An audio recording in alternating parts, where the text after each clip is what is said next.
CES 2026 brought the heat, but not every gadget was a winner. These are the biggest AI fails of the year. Samsung's bespoke AI fridge topped the worst in show list. Voice-activated doors, grocery ads, food tracking, but it barely understood commands in a noisy room. The tech was supposed to be helpful. Instead, it made refrigeration more complicated than it ever needed to be. Amazon's Ring doorbells earned privacy backlash. Again, new AI features track faces, scan for unexpected events, and invite third-party apps into your doorstep. Critics warned it doubles down on invasive monitoring instead of safety. Meet Amy, your AI soulmate, or not. This desk-bound avatar watches your eyes, listens to your voice, and promises empathy.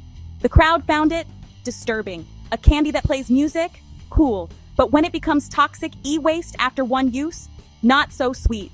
An AI-powered treadmill that adapts as you run? Sounds smart until you read the fine print. We can't guarantee your data is secure. Bosch caught heat for a voice-controlled coffee maker with subscriptions, and e-bikes that block your ability to repair parts. Privacy, waste, repairability.